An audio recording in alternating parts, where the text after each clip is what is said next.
I clicked rename the folder instead of clicked give it to you guys. So let me do that again. Okay. Okay, I'm sending the folder around, and you guys should be all getting it. And if you don't, maybe ask Star or Blue. I bet they would. Well, probably Star. Sorry, I know Blue will be helpful too. But anyways, in that folder is, I knew you would. In that folder is my reference links, which is mostly the academic kind of stuff.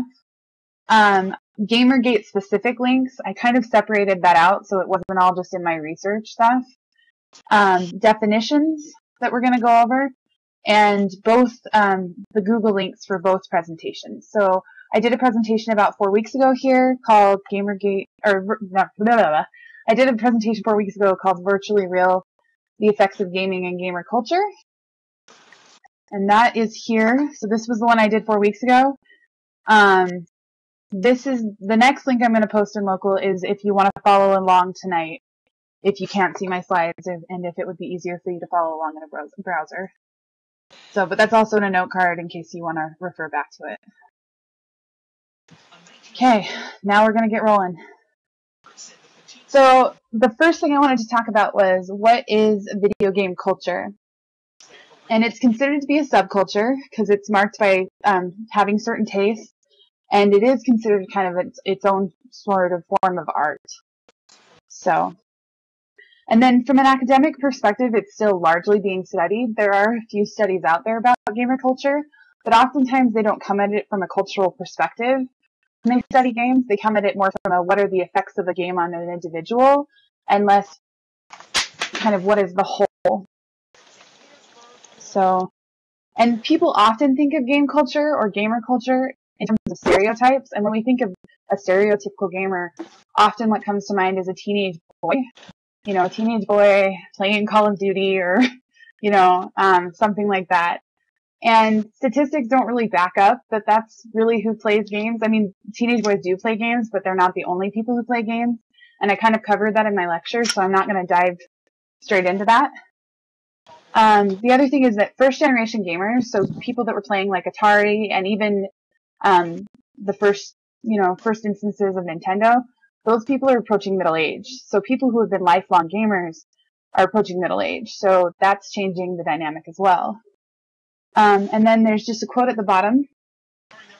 Digital gaming is a multifaceted social and cultural phenomenon which can be understood, practiced, and used in various ways.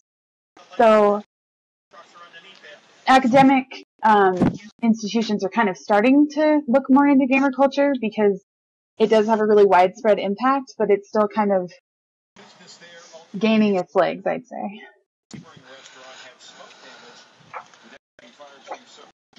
So why would we want to think critically about gaming and gamer culture?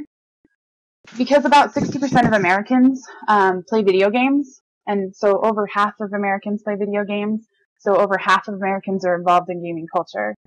And the other thing is a recent survey, I think this might have been 2008. So these numbers could have changed a little bit, but a recent survey found that 97% of children play games, and that was 99% of boys and 94% of girls. So since all these people are part of this culture, looking at it critically gives us a chance to improve it. Okay. And I'm just going to go through definitions. So these are just a few definitions because they're not like commonly used words. One thing I'm going to talk about when I talk about Gamergate is Kotaku. And I'm not even sure I said that right, but it's a gaming news website. It has a lot of game articles and things like that, gaming articles and that sort of thing. The other thing is doxing or doxing XX. Is the internet-based practice of researching and broadcasting individuals' personally identifying information. So their address, their real name, things like that. Basically, you're putting that in a place where it can be publicly accessed and used against the person. And then a trope. The word trope has also come to be used for describing commonly recurring literary and rhetorical devices, motifs, or cliches in creative works. So basically using, like the damsel in distress, that's a trope. I just kind of wanted to make that clear before we kind of get into this discussion. So, and then there's one more thing we got to do before we talk about Gamergate. Before we discuss Gamergate, I just wanted to bring up that if I made a death threat to you, like a mean death threat to you in real life, you could hold me accountable legally for that. Like, there would be consequences for that. Many of the women that got death and rape threats in the slew of craziness that was Gamergate, all they did was speak out against how the media that is video games. All they did was speak out critically against it, and they were driven from their homes. There were horrible threats, and we'll kind of go into that in a minute. So, to me, at some point, it becomes irrelevant whether Gamergate was about ethics in journalism or not. You know, these women are being threatened and grossly threatened, and everybody's kind of discounting it because it's on the internet. I don't think because it's on the internet you get away scot-free. So I want us to keep that in mind as we go in and think about this, and just kind of frame this discussion that way. Like, I don't think you get off scot-free when you say you're going to kill someone or that you wish someone dead, whether it's on the internet or in real life. So, okay, so now that we've got that out of the way, so the effects of game culture, and Gamergate has kind of been referred to as the future of culture wars, just because we've never seen something quite like this. And so I'm actually going to go into how it started and kind of bits of the timeline of what happened, because I've noticed, I've heard a lot of talk about it in probably the last 3 months, especially on the porch. Occasionally I've heard people bring up like, oh, well, this is what Gamergate is, or this is what Gamergate is. You know, Gamergate is Anita Sarkeesian. Gamergate is Brianna Wu. Gamergate is just gamers being jerks, things like that. But there was kind of a timeline of events of what happened. So it started with Aaron Gioni. He makes a blog, basically kind of this expose blog about his ex-girlfriend Zoe Quinn. And Zoe Quinn is an indie games developer. And he basically says that she cheated on him with all these people. He shares personal chat logs. And he claims she had sex with someone who was a journalist, and specifically a gaming journalist. And his name was Nathan Grayson. And at the time, I think Grayson was writing for Kotaku, which is a games news site. So that's why I mentioned Kotaku. So, and it turned out that Nathan Grayson did actually write a review, or at least her game was mentioned in a review he wrote, but the review he wrote was about Steam Greenlight, and it was a program where, I don't know if you guys are at all familiar with Steam, but Steam is like a place where you can buy games and things like that. But it was where indie game developers submitted their indie games and hoped that they could get spotlight on their indie games.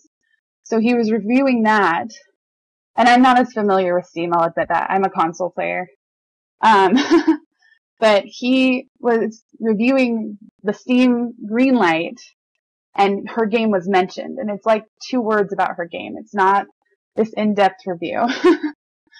So, and he just mentions her game at the end of the article. And it was a nice couple words, but it was by no means like, I mean, if you guys get Game Informer or read kind of reviews on websites, like there are lengthy reviews of games, and some of them are glowing and some of them are not so glowing. That was not what happened. And the other thing was, and I think I actually had this, I was going to cover this later in the talk, but basically, when the timeline all shook out, it turned out that like whatever relationship happened with Grayson and Quinn happened several months after he had written this review. So it wasn't, whatever Gioni was accusing her of wasn't true. But that's kind of where the ethics in gaming journalism came from, is that it was purported that, you know, Zoe Quinn slept with this guy for a good review. And then the timeline came out and that it was not at all true. So that's where ethics in gaming journalism came from, and that's kind of why it became Gamergate. So because of this, Zoe Quinn suffered a ton of harassment, including death and rape threats. And Gioni also claimed that, I think it was 4chan just randomly found his post, But it sounds like that's not the case either, that he actually has added a lot of fuel to the fire. He's encouraged people to harass her, things like that. So, and since he's kind of backpedaled and admitted that there was no relationship between Grayson and Quinn, and I kind of mentioned that, like even he's backpedaled, the guy who originally, exposed all this information. And also during this time, Gioni admits to the fact that when he's accusing her of sleeping with this other guy, they were on a break. They weren't even together.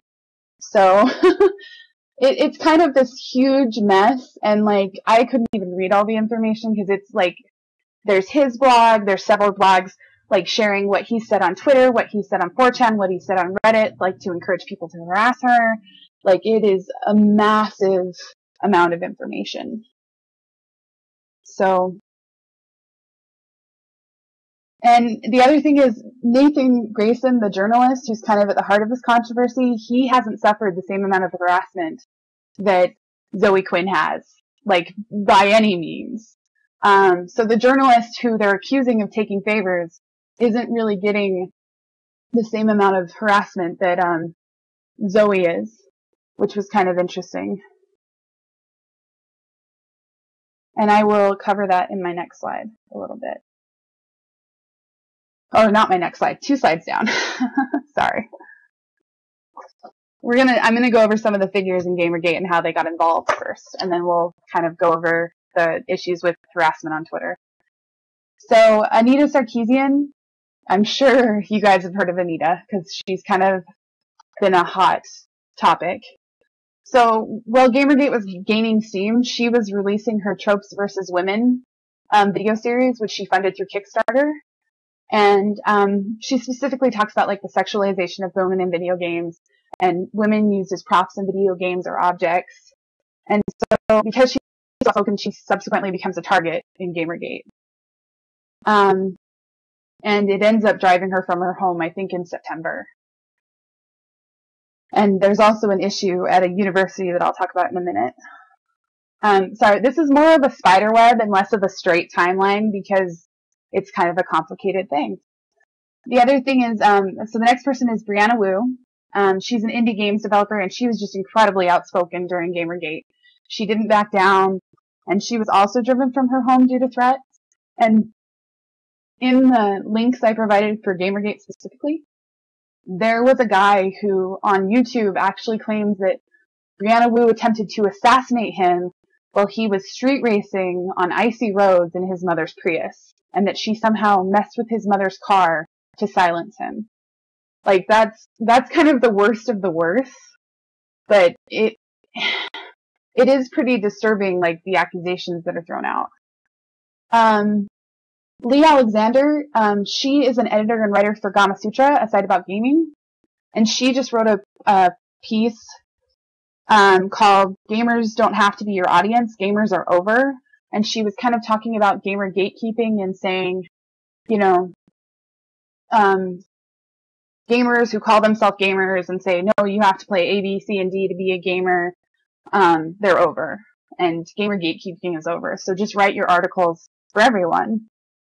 And that was published in August of 2014. And that's kind of how she got involved in this whole thing. Stephen Tolio, excuse me. I think I might have spelled that wrong. I think it is Tolio. He was Grayson's editor at Kotaku, and he backed up Nathan against the allegations. And if you look in those links I give you again, it has screenshots of the Twitter feed that when he was basically addressing this whole mess. And then Adam Baldwin, I just had to mention because he actually coined the term, Gamergate on Twitter while he was fighting with Brianna Wu. And I love Adam Baldwin. He was in Firefly and Chuck, but he's not always the nicest person on Twitter. And he was not very nice to Brianna Wu at all. So I enjoyed him, I guess I should say, in his acting pursuits. So ethics in journalism or harassment of women in gaming. So this is a chart that shows how many tweets between September 1st and October 25th of 2014 these people received with the hashtag Gamergate to kind of give you a good idea of how little Totilo and Grayson got. Even if you added the two men who were kind of involved in this, even if you added all the tweets together, it's still barely a quarter of the tweets that Zoe Quinn got. Barely a quarter. And Anita Sarkeesian got, I mean, I can read off the numbers, they're there as well, but Anita gets like 35,000 tweets. Brianna gets 38,000 tweets. Kotaku did get a good amount of tweets as well. I didn't actually have the number for that, but you can see in the chart that it was many tweets. But Zoe gets about 10,000 and Lee gets about 13,000. So, yeah, that kind of shows you how slanted it is and how kind of sad that is. And these are not often friendly tweets. And we'll kind of go into that. So I'm going to talk about Anita specifically because Anita kind of does have a dog in this fight. Because of her work to, to think critically about gaming. So, she's faced endless harassment, kind of, enough that she actually disabled comments on her YouTube videos because she just got sick of it. And, there are claims that she's a fraud and that she's a professional victim and that she took all the money she made from Kickstarter and she buys nice things with it and, all that sort of thing. So I am the first to admit, and those of you who have asked me about this before know that I'm the first to admit that Anita Sarkeesian, some of her arguments have flaws, and sometimes she uses the worst possible example for her argument. But discounting her arguments completely because she has a flaw here or there, or because she uses the worst possible example, I would say is a logical fallacy. You're throwing the baby out with the bathwater. And as I watch her videos, a lot of the stuff she's talking about was stuff that I talked about last week. She's not just pulling it out of the thin air. She is looking at academic studies. She is looking at, current research on these subjects and what effects they're having. She's not just stating her opinion. So I'm sure to some extent she is stating her opinion, but that's not all she's doing. So, I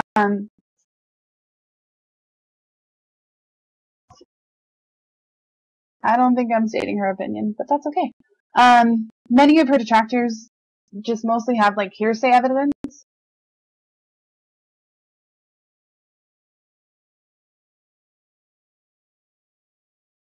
I'm sorry, I didn't hear what you just said. Yeah, there's some gesture going on that I can't. Actually, that's why I couldn't hear you, because I'm looking for it. Okay. I say that it, was very persona. rude, whoever did it. It was. Please don't do it again, so I don't have to find you and spank you. I didn't say that I was using her data. I said that through watching her videos, I've seen that some of her data is the same as some of the data I've seen from various, papers and research studies. I didn't take her data.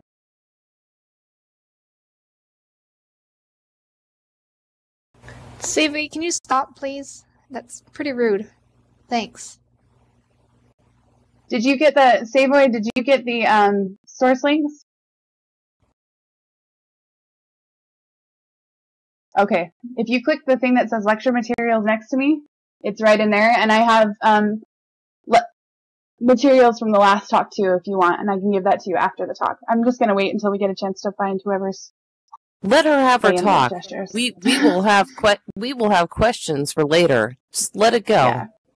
Oh no, I'm okay. I was just waiting for the gestures to stop because it's distracting.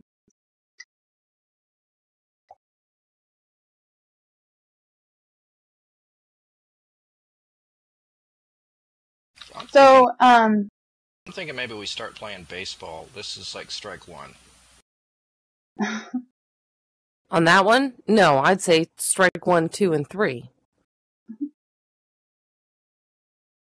Well, I say shun the non-open-minded person. See, I'm here to try to listen to her talk, even though I'm a Scarcesian detract her because of my own reasons. So I'm going to stay off the mic now. Thank you. Okay, guys, I'm going to keep going. My feeling is that in a lot of ways, Sarkeesian is just advocating for representation and inclusion. She wants representation of women in video games to change, and she wants it to be a more inclusive environment for women. Whether or not I agree with how she's going about it. And because of what she does, she gets a ton of harassment. Like, I'm not going to read the tweets because they're kind of vulgar, but there are horrible tweets, and she has a link for that. Somebody's still got their mic on. Please turn your mic off. Thank you. Oh, my mic's on. Sorry, I forgot to turn it off. That's okay. My bad. You're good. I was just hearing that electronic hum, so it's a little distracting. But there is a link in the references just to kind of, she posted a week's worth of tweets that she gets. And it's really scary what she gets in just a week. So, and that is in the references, that's not in the Gamergate links.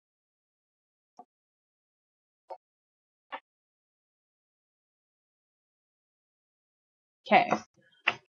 This kind of, the issue with Sarkeesian kind of came to a head when she went to talk at Utah State University. And those of you who know me, I'm actually from Utah, and I actually went to, not Utah State University, I went to University of Utah.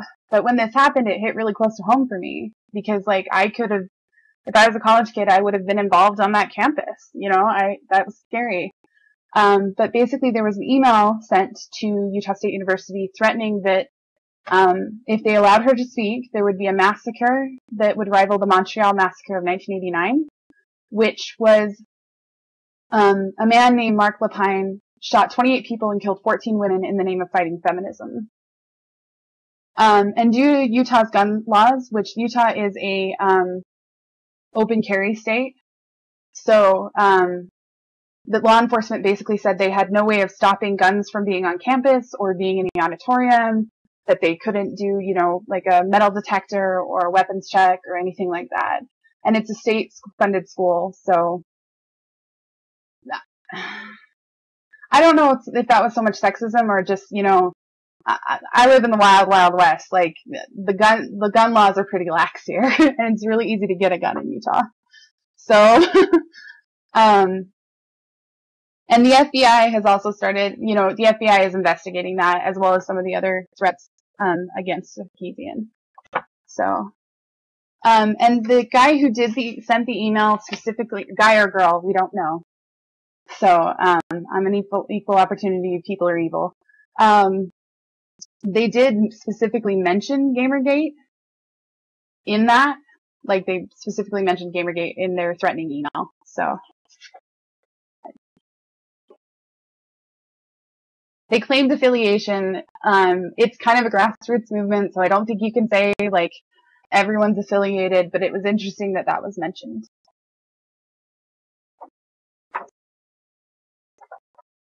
Okay, so I just want to talk about the culture of harassment. Now, anybody who plays online games has probably endured their fair share of shit talking. Guys do it to guys. I'd say girls do it to girls. Girls do it to guys. Guys do it to girls. Like, it happens to everyone. It is not a gender-only thing. But recently the Pew Research Center did a study on internet users getting harassed. So this was just internet users. And they said about 40% of people say that they have experienced some form of internet harassment. And of that, 18% said it was a more severe form. 22% said it was a less severe form.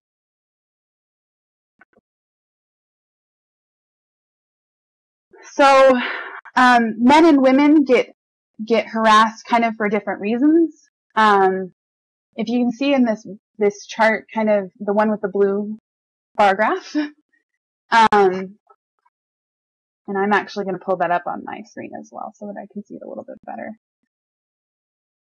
So a lot of people have been called offensive names. More men have been called offensive names than women. It was 32 to 22 percentage wise.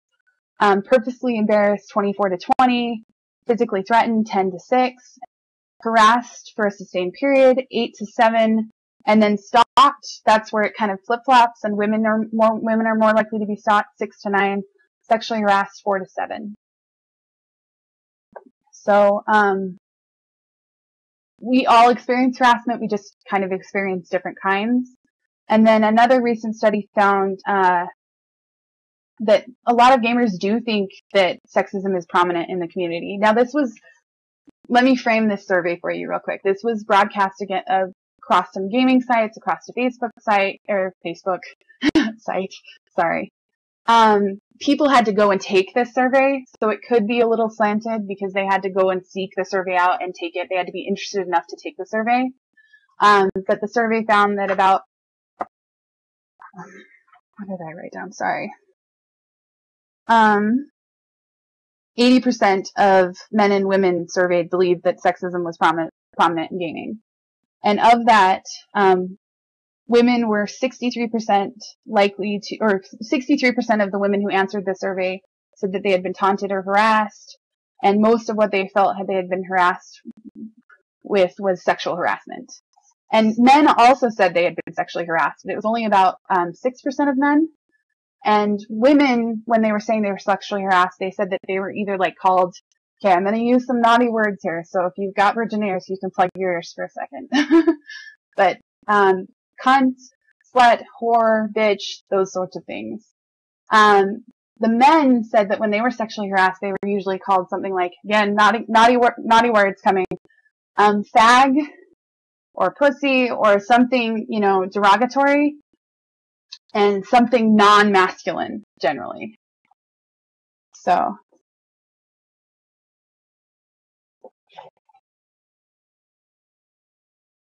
And then the other thing was, I agree, that is why the mute button is, we'll actually get to why the mute button or the block button was created. The other thing is, have you ever obscured your sex to avoid harassment? And 70% of women who answered this survey said they had. Like, they had not given away details to tell that they were a girl. And only about 6% of guys have said they had done that. So I thought this was funny. So I gave my first half of this talk about 4 weeks ago, and that was more on like the effects of gaming. And if anybody wants, there's a link to the PowerPoint presentation in the reference links that were passed around, or the reference note cards. And then I've also got the reference links for that if you want them. So, but this was actually just a few weeks ago, like 2 weeks ago. I've been playing Tomb Raider. Tomb Raider was recently free on Xbox Live, and so a lot of people have gotten back into the game, and it has a multiplayer option. And so I was just playing the multiplayer, and I was probably in a session with this guy at one point, and I don't talk on mic when I play, just in general, because it's not always that fun. And I don't think it's obvious I'm a girl. I'm definitely not hiding that I'm a girl. Like, I don't really care. So this person's question, and I didn't get it in the first screenshot, but his first question was, are you a girl or a boy? And I answered girl. And then he replied with, well, like, he was like, oh, the game's great. Damn, TR is heaven. And I was like, yeah, TR is a good game, meaning Tomb Raider. And then he started kind of getting funny. He's like, well, you're a good girl, and do you want a kiss? And when I said no, he goes, oh, well, I was just meaning a Hershey's kiss. And then again, he says, can I offer you some kisses? And I was like, no, thanks. We're done here. Like, this isn't why I'm here. I made that very clear. And his response to that was, are you going to block me because I offered you some Hershey's kisses? And I was like, he's playing a game with me. He's clearly playing a game with me, I think. And I just thought it was a funny example that I was presenting on this, and then this happened. I wouldn't say it happens super often to me by any means, but it does happen occasionally that you just got some guy that just won't take no for an answer. I didn't have to block him subsequently. He did leave me alone after I told him to just knock it off. So, but I thought I'd share a personal example because it does happen. So, why does this matter? I guess would be a question we could ask. And in my last talk, Rudaria, she was she brought up, well, why do you have any solutions? And I thought, well, I don't really have any solutions. I don't know if it's really my job to provide solutions, but I thought, it is better that we talk about what we can do and why it matters and why this is important than just saying, oh, these bad things are happening. And I also went to a talk at BWVPE that kind of brought this up. And I thought it was a really good thing to say, let's stop worrying just about what's happened. Let's talk about why it matters and what we can do. So gaming is great because gaming does satisfy a need. It satisfies intrinsic needs, which is even greater. And I'm just going to read the quote and I'm going to recommend a book. So the truth is this. In today's society, computer and video games are fulfilling genuine human needs that the real world is currently unable to satisfy. Games are providing rewards that reality is not. They are teaching and inspiring us and engaging us in ways that reality is not. They are bringing us together in ways that reality is not. So that is from Reality is Broken by Jane McGonigal, and the whole book is kind of about how gaming and play satisfy needs, but specifically video games satisfy needs, and they create obstacles that you overcome and a chance to become successful, and people return to games because they feel good after gaming, So it does help satisfy some genuine human needs that you can't necessarily satisfy in the real world. Like, another game I really love is Dragon Age, and you can romance somebody in that game, you build friendships in that game, and you kill a lot of bad evil monsters in that game. So, in that game specifically, like, you can learn some social skills, you can learn some team building skills, like things like that from the game, and it satisfies the need, and it gives you a chance to be successful in a way in real life you can't. Like, if you fail in real life, you're gonna have to suffer real life consequences. If you fail in a game, you reload from your last save point and try again. So, I wanted to talk about, it matters because representation matters. Seeing yourself reflected in media and seeing yourself reflected in various ways matters. Like Whoopi Goldberg said that she felt like she could be an actress because she saw Lieutenant Uhura, Nichelle Nichols, on Star Trek. She saw herself in a character on that show. And I kind of talked about that a little bit in my previous talk, just how not seeing yourself represented in media can affect your self-esteem, and it can affect your belief that you can accomplish things even. So, and the other thing is, I think this is one reason why people get so defensive. People think that if you think critically about media, it means you can't enjoy it. So, I mentioned Tomb Raider, I mentioned Dragon Age. I know Dragon Age has been in Anita Sarkeesian's videos. I don't know about Tomb Raider. But, Tomb Raider is incredibly violent. You spend the whole game killing people. Like, the whole game. I can be critical of violence in gaming, and I can still love the crap out of that game, and I do. And there are other games that I played that have been discussed critically that I've enjoyed quite a bit. It doesn't mean, just because it has problematic issues, doesn't necessarily mean that you can't enjoy the game whatsoever. So, that's something to realize, that just because you're thinking critically about your media, and just because you want more from your media, or just because someone else does, that doesn't necessarily mean that they hate gaming and want gaming to completely change. I certainly don't want gaming to completely change. I enjoy gaming. So what can we do? I think we can support games with good representation and good storytelling. That doesn't mean that there aren't mindless games that I still want to play. There probably are. And that's a lot of what I do with, like, when I play Tomb Raider lately, it's just to let myself decompress. It's player versus player. It's pretty violent, but we can also support games with good representation and good storytelling. So, realize that gaming has positive effects. I think the problem with a lot of people outside of gamer culture is that they think, oh, gamers are just people who, sit and play WoW all day and, just sit at their computer desk all day and don't do anything. And there's so much more than that to gaming. And there's so much more to the real world effects and real world, accomplishments that get bolstered by engaging in gaming. So,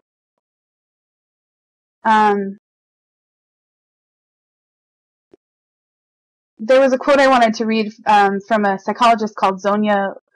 I can't pronounce her last name very well, but Lou Brominski, and she's a leading expert on the intrinsic reward, and that's what games provide. One of the chief reasons for the durability of happiness activities is that they are hard won. You've devoted time and effort. You've made these practices happen, and you have the ability to make them happen again and again. This sense of capability and responsibility is a powerful boost in and of itself. So basically, when you go through games and you finish a level, like, you have the confidence to know that you can go back and play that level again. And I think that's why people play, I mean, a lot of games have a thing called, like, nightmare mode, where it's incredibly difficult. And people will play those modes. I have a friend who likes to beat it on every single mode. Like, he'll start at the easy, he'll go to the normal, he'll go to the hard, he'll go to the super hard, and he'll go to the hardest. I personally like to stick around normal. So. The other thing is, good games are productive. They make our real lives much more rewarding as well as fulfilling. So as humans, we crave satisfying work. We crave work that makes us feel good. We crave the experience of being successful. And we also crave social connection. And a lot of games are providing that. Like, I've met so many people online through either, some people consider this game, some people don't. The games like Second Life, games like, just on Xbox Live and parties, like, things like that. So it does, create a bonding socially, as well as, that sense of accomplishment, that sense of being successful. The other thing we crave is meaning and the feeling of belonging. And so, games provide meaning. Games often provide good stories. And when they don't, like, the game that recently came out, Destiny, people were really critical of its kind of really sparse storyline, and people wanted more. So, the other thing I'd say, is if you see someone engaging in online harassment or gaming harassment, call them out on it. I used to be really shy about that. I used to be really shy about saying, you shouldn't say things like that. You shouldn't. One of the things that bugs me generally is the term, "oh, we're gonna rape them." When you're gaming, like, you're about to play another team and you say, "oh, we're gonna rape them." I think it really diminishes a very scary thing that happens to men and women alike. So, when people say that, I actually call them out on it. I'm like, can we just say something else? And at first I got, oh, it's not a big deal, it doesn't matter. As it went on and I said it more and more, I wasn't the only one saying it. Like, my good friends, like, I have a buddy who is a stereotypical gamer. He's an 18-year-old kid, a teenager, and I met him when he was 17. And he would start to say, "you guys shouldn't say that, that's not appropriate, like, don't say that." Like, he would say it to them. I wouldn't even have to speak before he'd jump on it and say, "it's not okay to say that." Like, anyways. Yeah, and I'm with Star, like, people don't realize what they're saying, and people don't realize that that word is a very heavy word to a lot of people, both men and women alike. So, yeah. So, yeah, if you call them out, they're less likely to do it, or at least maybe they'll think about it the next time they say it. And I've noticed with some of my friends that they'll not only think about it, but then they're calling others out on it. So, this is actually the end, and nobody tagged the keyboard, so. What would you do? What are your solutions? How do we fix this? How do we make this, gamer culture feel safer for everyone, or a better place for everyone?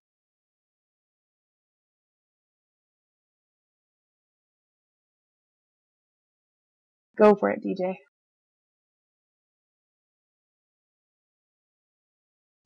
Yeah, you can pick up your bike. I was just seeing if I was going to wait for you to finish your point, if there was one, and then I would present actually my solution to making gaming safer. But I'm just going to. Did you have a point? Any more on your point?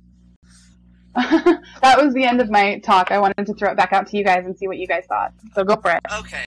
Well, I think to make gaming safer, I think it needs to be let known that the sexual harassment is not a good thing no matter what.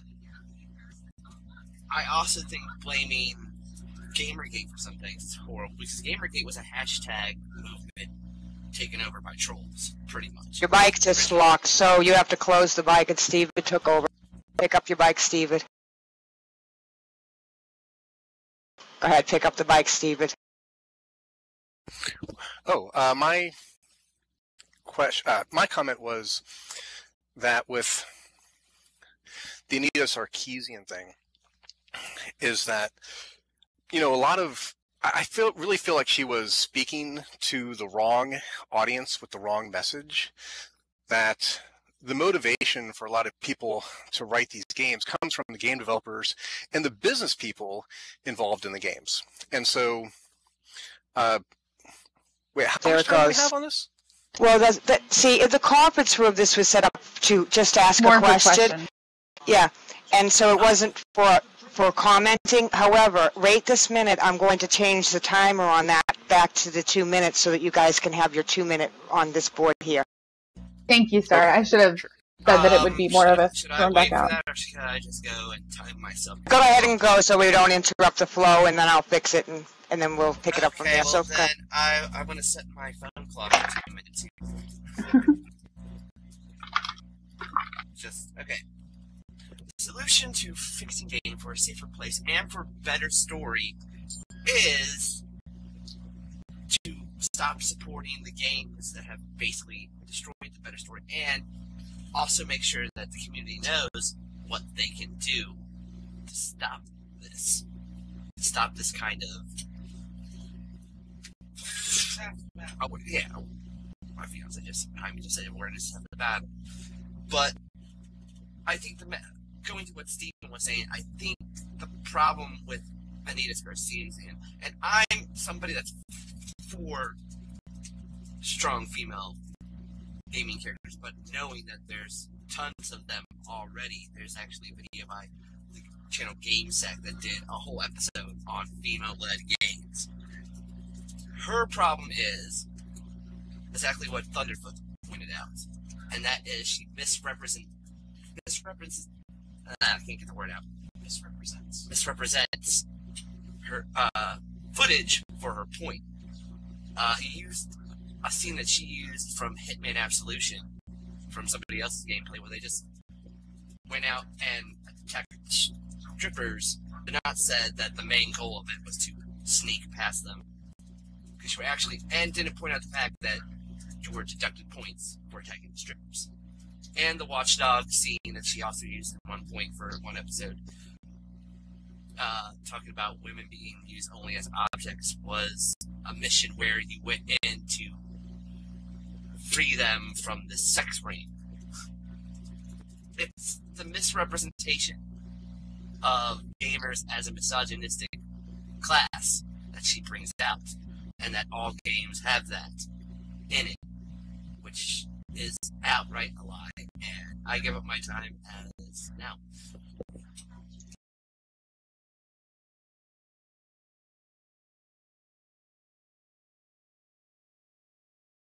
So you think that it's that gamers are not misogynistic? Is that what you said? Not the majority. It's the certain areas within the game. You go to certain games and you'll have an atmosphere like that. For your CODs and your Halos, you have a lot of kids on there. That shouldn't have the game in the first place, because they're kids. They're young. They're impressionable. They're unfiltered. And you'll get your frat boy type on there. I play it because I was a Call of Duty fan when it was a World War II shooter, and now it's just marginalized crap. How old are you, DJ, if you don't mind me asking? I'm 31 and gamed all my life. Okay. Now, we go off to another game. Let's say your Payday 2, where it's strategy-based. There's loads of camaraderie. Everyone's joking, and it's not about what sex you are or what. It's about getting the missions done. and you go to another game and it's a different atmosphere. Each game presents itself in its own world per se. But the prevailing gamer, the quintessential gamer in the minds of everyone is your COD player, is your Halo player, is the one that goes out there and buys every year and goes in there and screams and trolls and does all the harassment because that's the atmosphere. With the big blockbuster games, we need to bring up the awareness that that's not right.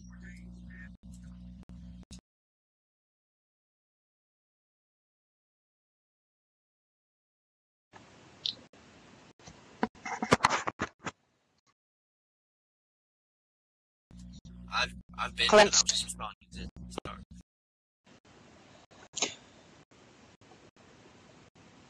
Go right ahead, So Clint.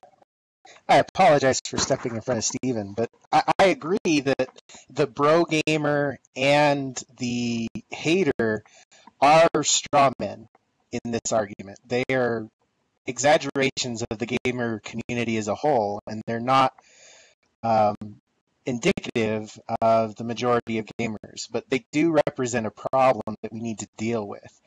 And I agree that there are different levels of these problems in different areas of gaming, but I think we shouldn't accept it regardless of where it is, and that as a society we need to change as gamers, we need to change the idea that it's acceptable to use hate speech, anti-gay speech, anything like that for either taunting or just casual talk. These are important things that we shouldn't allow to be degraded like this. And I'll yield to Steven now.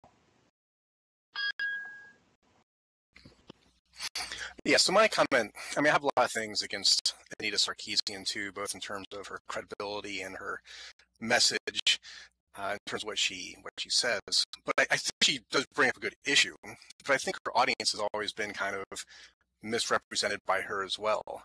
That the people who make the decisions about what sort of tropes you're going to put in games tends to have a lot to do with the game developers and the business people who think, and who really I think the business people involved in it very rarely have a sense of art or class. And so when they're the ones making the decisions, they're going to make it based on money.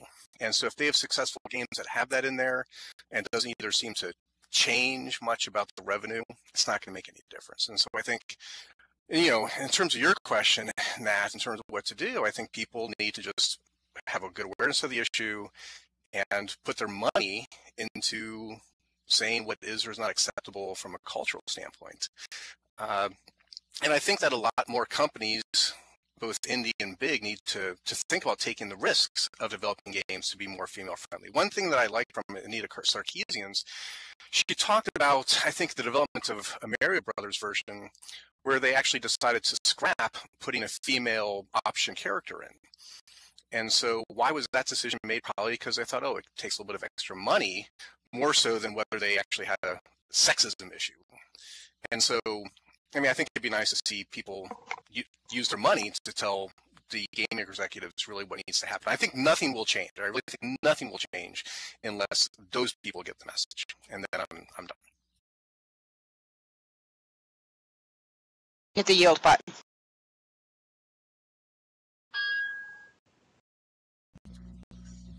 The thing to do, and this is going back to Clint's point of taking care of the problem with the broad gamer troll culture, is to troll the trolls. It's like a bully. You confront the bully.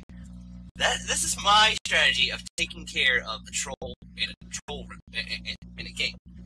I go right after them. I take my ability to convey my voice and come back at them. And they usually shut up, or they continuously cuss, and I continuously going on, as I am now.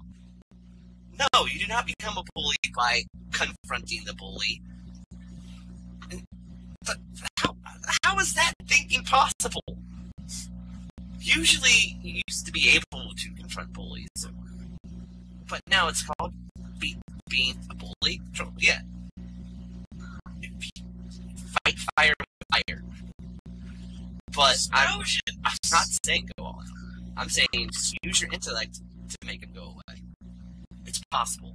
Stupid people run when you confront them with knowledge.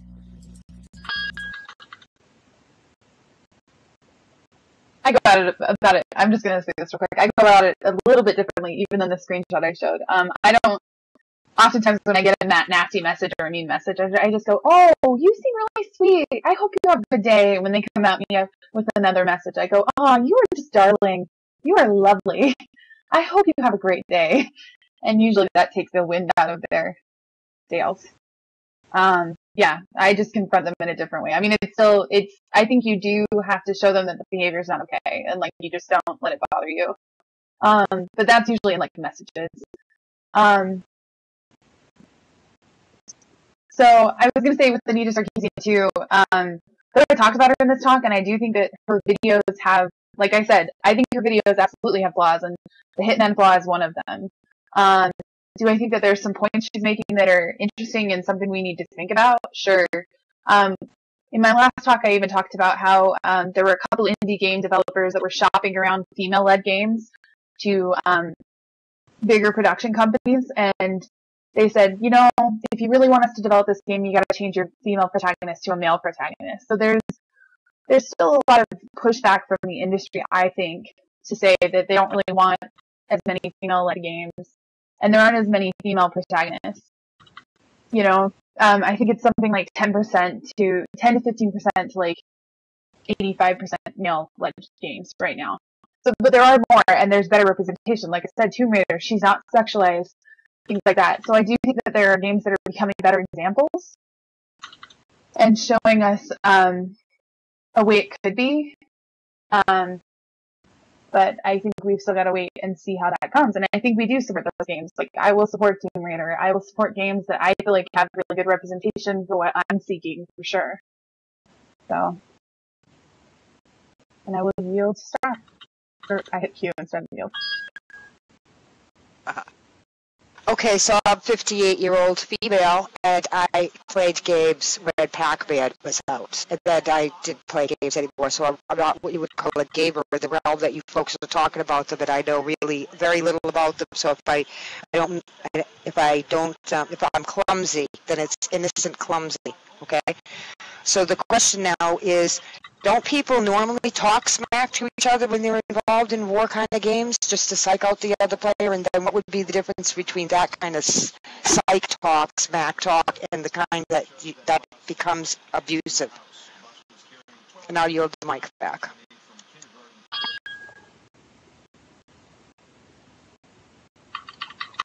Pick it up, Explorer. Okay, I am. I'm going to pick it up right here. First off, I hear what people say, and pardon me, I have to make a comment to DJ, and it's not personal. But when you say you're going to troll the troll, you're not helping the problem, you're only exasperating the problem. And you're laughing behind the scenes, and doing funny things, and that just shows that's what bullying is. But ignorance to other women by bullying them as well, that doesn't help the problem. It just makes it harder. Do you understand? So, would you do that to your girlfriend? No. Would you? I mean, your fiancé? No. You would not do something like that because you have respect for her. That goes the same in the gaming world, and even here, when we all sit, we all have respect for each other. And some people say, Second Life is a game. So, right? Respect goes a long way, right? Right? Okay. I'm going to yield it and give it up. I just wanted to make a comment. Go for it, Star. Yeah, thank you. Oh, thanks, Explorer.